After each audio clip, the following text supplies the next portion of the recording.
There are also two distinct types of friction, and those types are static friction and kinetic friction. And kinetic friction is sometimes called sliding friction because it's specifically happening when surfaces are sliding past each other. So let's talk about these two in turn.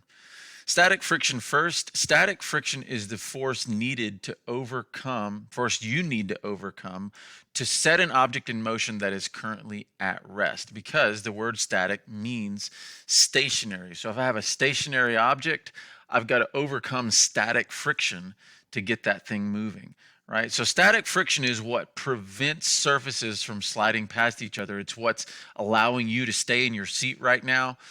It's what allows you to walk.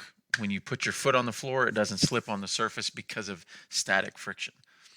Whereas kinetic friction, it's also called sliding friction for a good reason. Kinetic friction happens when two surfaces are sliding past each other, specifically sliding. You might know that the word kinetic means moving.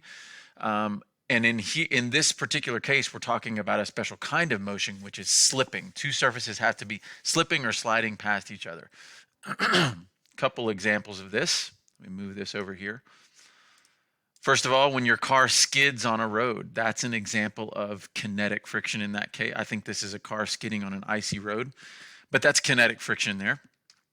Baseball player sliding into third base, kinetic friction happening between his pants and the ground. So anytime two surfaces are sliding past each other, we have kinetic friction. Big question here that you really need to focus on is this: which one of these is greater? Which is greater, static friction or kinetic friction? Well, I'll tell you the answer right off, and then I'll give you some examples to prove it. The answer is static friction. Static friction is always greater. Now let's talk about why. So if you've ever moved things around your house or you've helped someone else move, you probably know the answer to this question. When you're moving furniture across the floor, is it harder to get it moving, or is it harder to keep it moving once it has begun to move? Think about that. What do you remember? Hopefully you can remember that it was definitely harder to get that thing moving, especially the heavier it is. You definitely see it. It's much harder to get it moving than it is to keep it moving. If you look at this video right here, see it play again, it seems, if you watch closely, that she has kind of a harder time getting it going, but once it moves, it's not really that much of a problem. The reason is because when it's moving, it's sliding, and it has moved from static friction into kinetic friction, which is lower. So you have a lower force of friction on that object once it begins to slide. In addition to that, Newton's first law is at play here. When an object is at rest, it tends to want to stay at rest. But once it's moving, it tends to want to stay moving. So it's working against you before it moves. Newton's first law is working with you after it moves. Another example to prove that static friction is greater than kinetic friction is the anti-lock braking system. Check out these videos. When the driver fully applies the brakes in a vehicle without the anti-lock brake system, the brakes can lock. This causes the wheels to stop turning, which makes the tires skid. Skidding tires have very little grip and are not effective at stopping or turning the vehicle, so the driver may be unable to take evasive action. With ABS, when the driver fully applies the brakes, the system uses sensors to detect any brake lockup and rapidly pulses that brake to prevent it from locking. This helps to prevent skidding so the tires can maintain grip. It also helps to allow the vehicle to be steered around obstacles while braking. One way to think of ABS is allows braking and steering. We all know that cars come with ABS, and that's designed to stop the wheels from locking up under heavy braking. But actually what it does do is it helps you steer around an obstacle in the road, such as a car pulling out of a junction or a loose dog.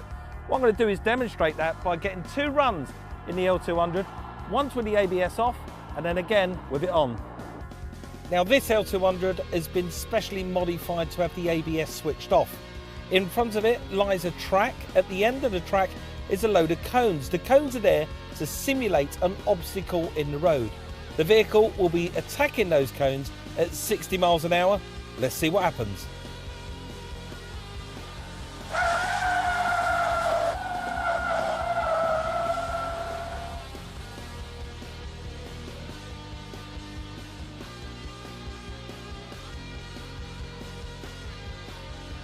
Well, I don't know about you, but I found that terrifying. Just look how far he's travelled with the ABS switched off. Right, let's have another run with the ABS switched on. It's the same speed, same track, and the same obstacle. Let's see how it gets on.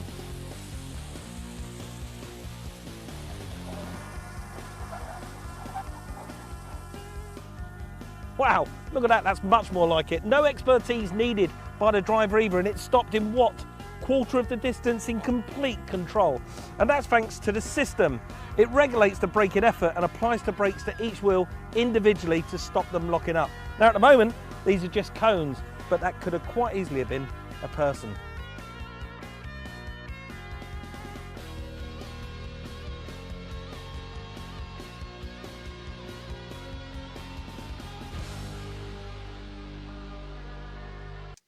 So it's pretty easy to see in those videos, especially the last one, that an anti-lock braking system, the point is to keep your car in static friction.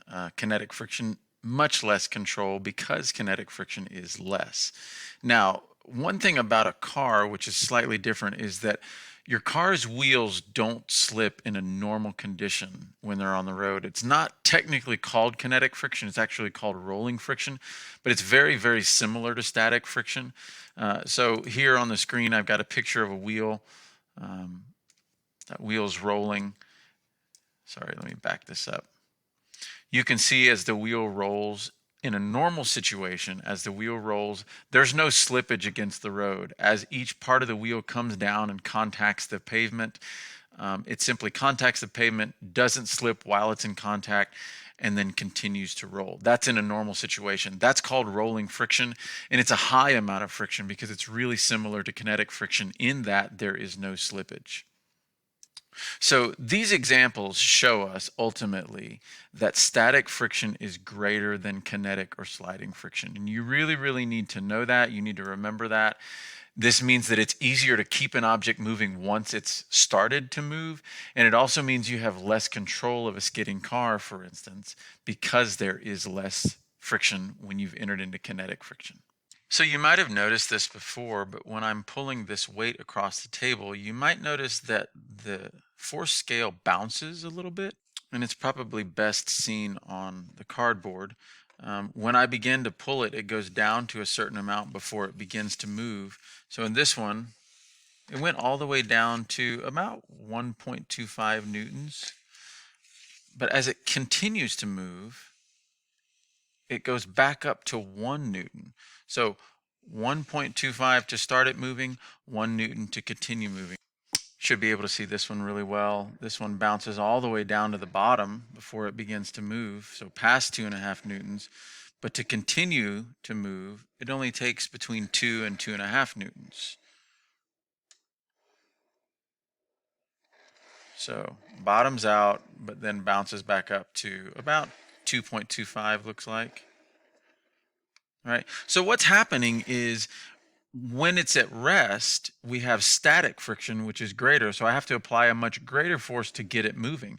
But once it has begun to move, I don't have to apply as much force because now it's in kinetic friction, which is less. So over 2.5 newtons to get it moving. So I would say that the force of static friction is probably like 2.75 newtons, whereas the force of kinetic friction,